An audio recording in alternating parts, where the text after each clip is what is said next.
dijadikan tempat penyelewengan. Itu tiba-tiba danau bergolak. Sosok ular yang ada mahkotanya dan dia mengaturkan terima kasih dan seperti ngegerem.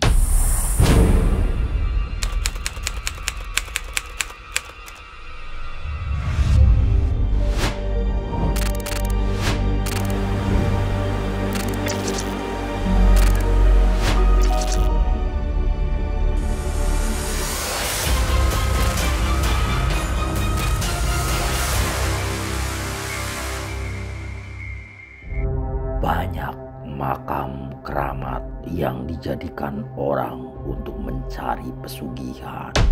Sebenarnya makam tersebut makam para wali dan tidak seharusnya dijadikan untuk mencari kekayaan. Masih di Telusur Jejak Rahasia bersama saya Jurasep.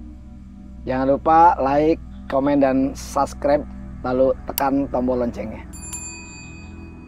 Telusur Jejak Rahasia kali ini saya akan menghadirkan seorang narasumber dari Subang yang datang ke lokasi dengan mengendarai sepeda motor berjam-jam dari siang dan tiba di lokasi ini malam hari.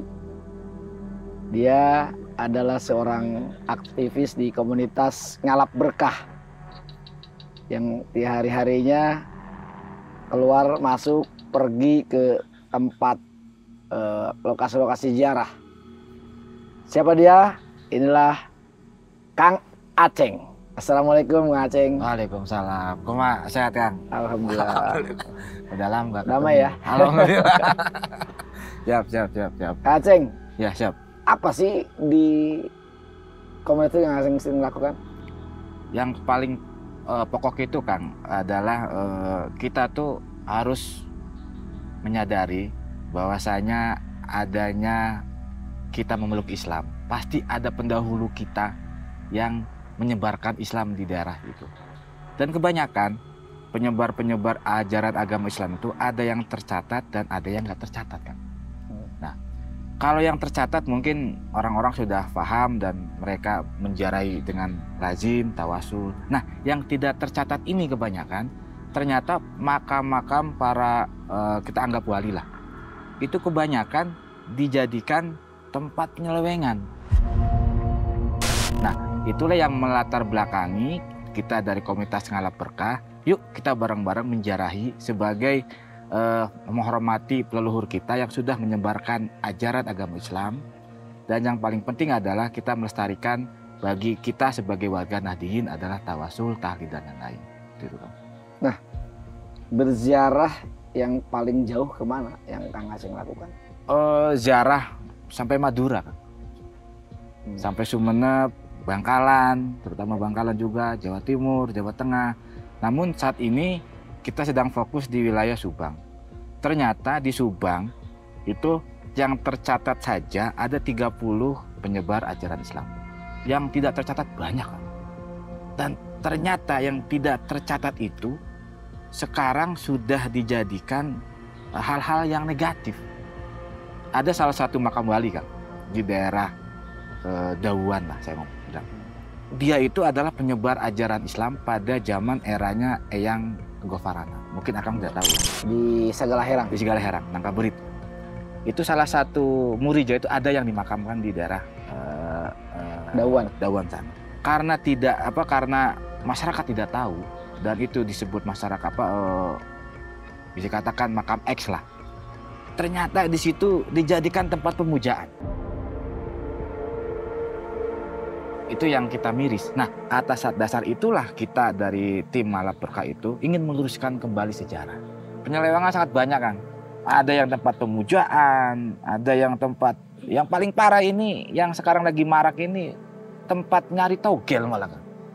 Itu yang paling kita miris. Kang Aceng, sempat di pembicaraan awal sebelum sampai ke sini, kata ada peristiwa yang membuat Kang Aceng barangkali bukan kaget ya, geli, yang niatnya berziarah, tapi tiba-tiba itu bukan lokasi ziarah, betul? Oh betul Kang. Jadi gini ceritanya tuh kan. Saya dengan kita sebut Pak Kiai lah.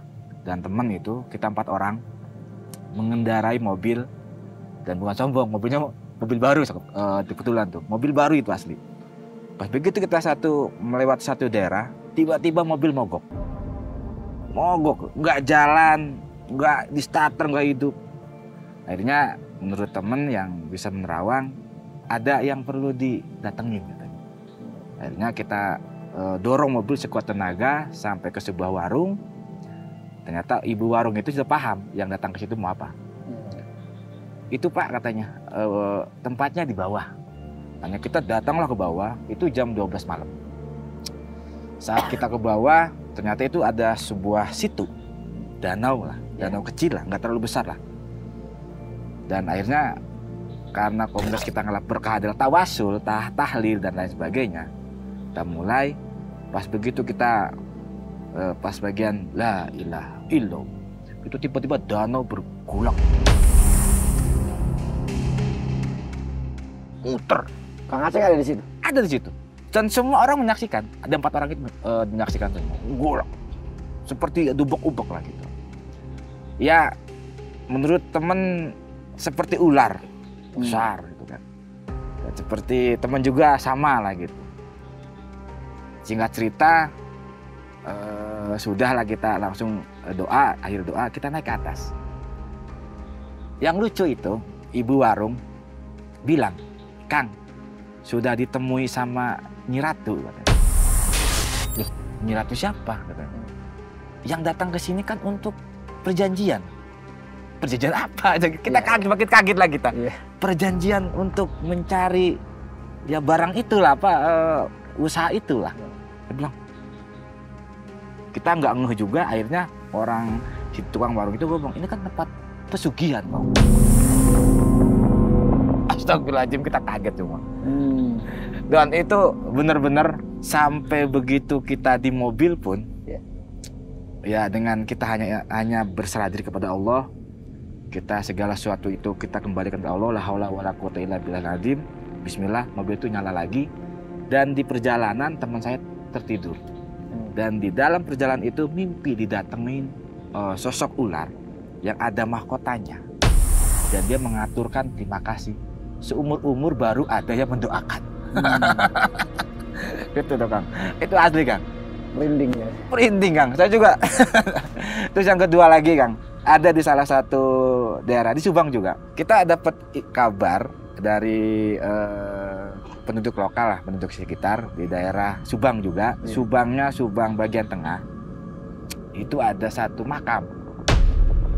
Kami meyakini makam itu adalah makam penyebar Islam. Pas begitu kita datang ke situ, malam-malam jam 11, antara jam 11 jam 12 lah kita mulai tawasulan. Itu aroma kembang gitu kan, aroma apa wangian.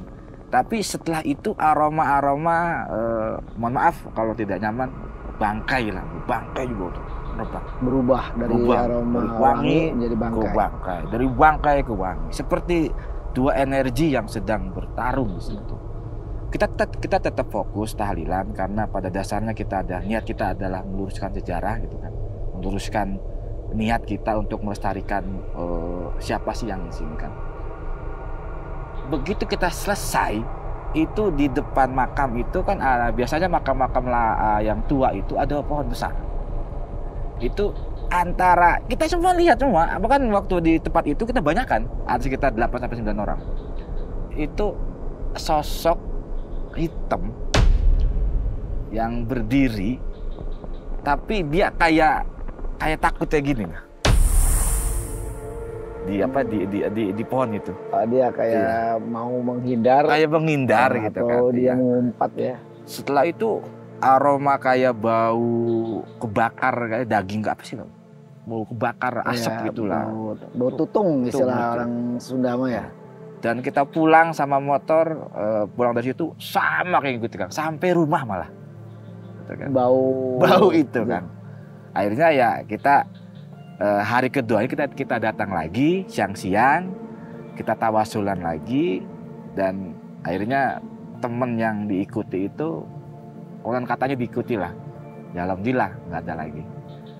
Nah, sosok ketika dia melakukan gerakan seperti takut tadi, Betul. seperti apa sosok yang terlihat saat itu? Sepintas ya, karena remang-remang itu panjang rambut, tingginya mungkin pohon ya, berapa ya, pohon kan tinggi, ada sekitar setengah pohon itu sekitar 10 meteran atau berapa lah, kita kan jaraknya sekitar ada 10 sampai 5 meter, 10 meter lah gitu kan. Sepintas ada cahaya kayak merah, kayak api gitulah, merah, tapi nggak terlalu nyala banget. Dan seperti ngegerem. Dia kayak ngeliat kita tuh kayak gitu, gitu, kayak marah tapi dia nggak berani gitu. Mungkin sekali lagi ya, pernah saya mendengar dari para narasumber di sini juga, keyakinan yang paling hebat adalah keyakinan kita kepada Tuhan, itu benar-benar. Itu dirasakan oleh Kang Aceng sendiri di dalam perjalanan ngalap berkah, mengunjungi tempat-tempat ziarah. Betul.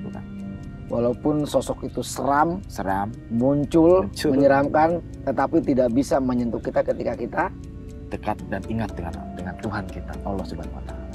Memang di Subang banyak sekali titik-titik yang banyak kan. Sebenarnya tidak hanya di Subang. Saya yakin dan yakini setiap daerah, entah itu Bogor, Kerawang maupun lainlah, di setiap daerah itu pasti ada penyebar ajaran Islam. Dan kebanyakan mereka tercatat maupun tidak tercatat, atau hanya mulut ke mulut gitu kan. Dan kebanyakan dari makam yang tidak tercatat itu ternyata dijadikan sebagai jadi berbau-bau mistis yang bersifat negatif gitu kan. Padahal aslinya itu makam waliullah gitu kan, makam orang soleh, orang yang arif yang menyebarkan Islam di situ. Tapi kebanyakan karena manusia atau masyarakat yang tidak tahu, maka dijadikan itu tempat angker, tempat wingit. Betul, aslinya tidak kan. Itulah kenapa kita membuat tim ngalap berkah ini, karena ingin meluruskan masyarakat. Ini tuh makam wali, makam orang tua kita yang menyebarkan agama Islam di sekitar daerah di situ. Nah, kalau tadi kan itu lebih ke aura mistis yang mungkin dianggapnya lebih mengarah ke negatif ya. Iya. Kalau ke hal yang positif pernah dirasakan? Oh pernah. Mungkin saya panggil Mamang aja ya. Panggil Mamang aja ya kita, karena sebagai akrab. Mungkin mengenal namanya di daerah Subang itu ada tempat yang dijadikan tempat kemah. Itu Ranggawulung. Ternyata Ranggawulung itu adalah nama orang penyebar ajaran Islam juga. Setelah kita ziarah, di jalan itu tiba-tiba motor kita itu hampir saja kena mobil. Asli itu kan, ditabrak mobil lah, kata-kata seperti itu. Dan saya melihat sendiri, dan teman juga yang bonceng sendiri, termasuk yang teman saya itu, konon katanya tuh kayak ditarik gitu sama sosok yang hampura pakai jubah tapi pakai khas orang dulu gitu.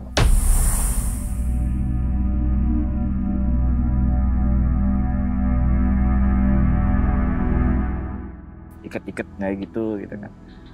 Dan kita meyakini apakah itu yang Ranggawulung atau siapa, percis kita pas di bawah makam tempat yang Ranggawulung itu dimakamkan. Karena kan mungkin memang sudah tahu ya, Ranggawulung itu kan tempat hutan, di bawahnya kan jalan raya itu kan, yang arah akses dari Subang ke Bandung itu kan. Iya. Gitu kan. Percis di situ kita turun, mobil tiba-tiba motor kita tuh kayak ditarik gitu loh.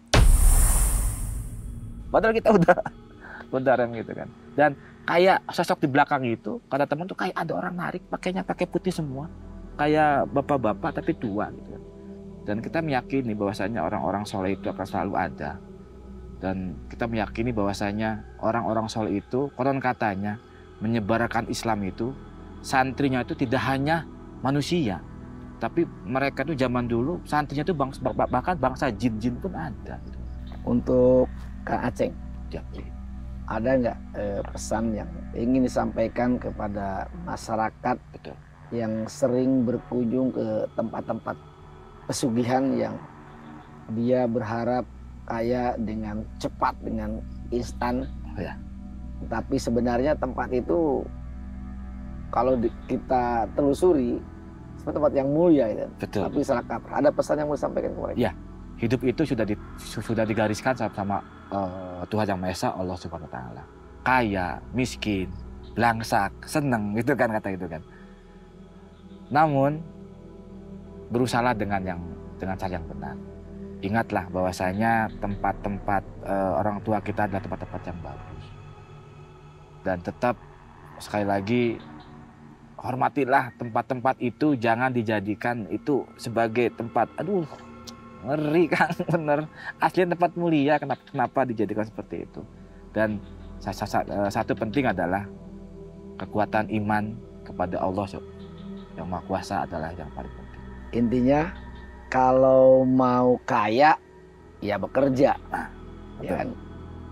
Bukan jalannya mencari kaya secara instan pergi ke tempat-tempat pesugihan.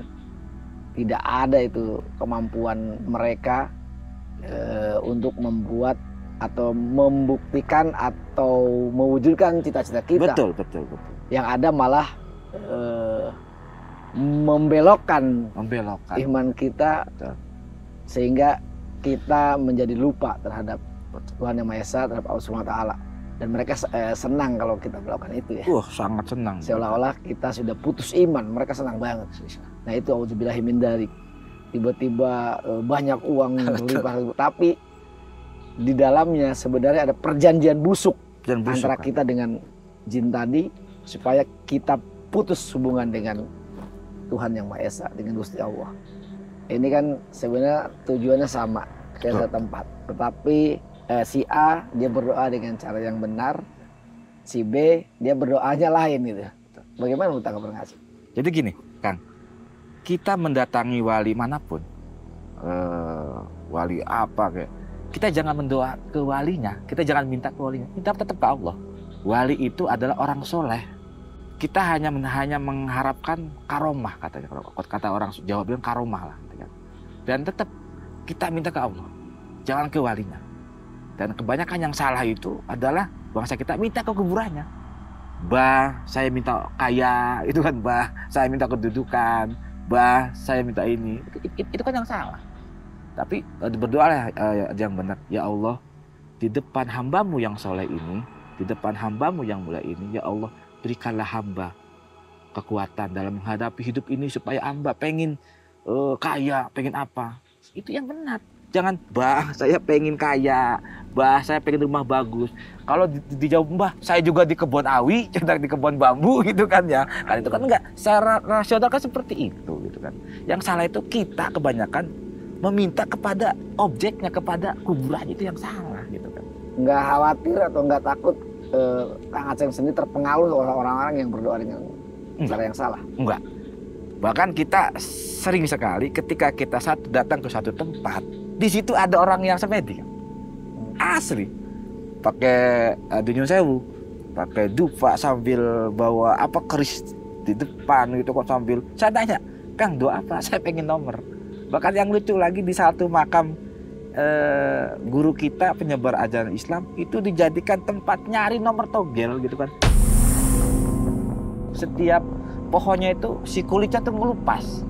Saya nanya ke kuncinya, Pak, oh kulit ngelupas itu buat nyari nomor katanya, kan itu yang salah itu kan. Dan disitulah tugas kita sebagai anak muda, sebagai yang mencintai akan kebenaran sejarah, ya kita meluruskan gitu kan.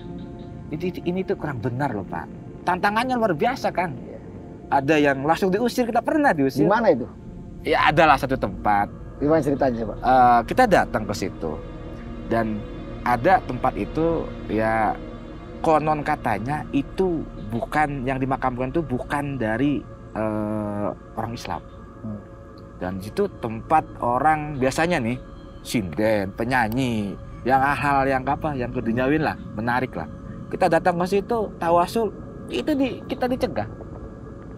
Konon katanya perjanjian omongan turun temurunnya itu si putri itu dimakamkan dan dia belum masuk Islam dan dia berwasiat jangan kuburkan, jangan doakan saya secara Islam. Ternyata kita telusuri menurut sejarah itu makam itu ada setelah zaman masanya Kanjeng Sunan Gunung Jati. Otomatis sudah Islam, tapi sama masyarakat situ itu belum Islam katanya. Sehingga orang berdoa dengan nggak boleh. Iya nggak boleh asli kan. Baru setelah kita ke situ bersama teman-teman dari salah satu organisasi, baru tawasulan dibolehkan sekarang. Itu efeknya dan berkahnya juga kan. Tapi yang dilakukan Kang Aceng bisa mengurangi atau membatasi orang mengubah mindset supaya pas ke situ, oh ternyata memang tidak layak untuk menjadikan tempat pesugihan di situ. Ya. Ada pengaruhnya nggak sih? Iya ada lah. Tapi kan sekali lagi kita ikhtiar. Dan kalau keyakinan itu kita tidak bisa memaksakan ke orang gitu kan. Yang penting ini loh Pak, artinya kayak gini loh Pak, gini loh Bu gitu kan. Tapi ada juga yang nentang, ada juga yang mendukung, bahkan ada juga yang masih percaya gitu ya. Itu sih kan namanya yakin itu kan persepsi dan keyakinan orang masing-masing. Kita tidak bisa memaksakan. Mang, ini gula manis. Iya. Belum tentu menurut Mamang gula ini manis. Iya. Menurut saya ini makam ini begini loh, tapi belum tentu orang lain. Kita hanya ikhtiar. Monggo Pak, aslinya seperti ini. Dan mudah-mudahan mendoa sekalian kita supaya kita tetap istiqomah dalam mengajarkan dan tetap melestarikan budaya kita. Terima kasih. Mudah-mudahan maksud dan tujuan Kang Aceng beserta komunitas Ngalap Berkah dikabulkan oleh Allah Subhanahu wa Ta'ala dan bisa mengurangi orang-orang yang tersesat di dalam perjalanan hidupnya. Betul. Sehingga tidak ada lagi tempat-tempat pemujaan di Kabupaten Subang. Ya. Terima kasih Kang Aceng sudah hadir di Telusur Jejak Rahasia. Amin. Itulah kisah perjalanan spiritual seorang Kang Aceng, dan jangan lupa like, komen, subscribe, lalu tekan tombol loncengnya. Telusuri Jejak Rahasia, karena tidak ada rahasia yang tidak bisa diungkap kecuali atas kehendaknya. Saya Jurasep dan Mang Aceng, terima kasih. Undur diri, pamit. Wassalamualaikum warahmatullahi wabarakatuh. Waalaikumsalam.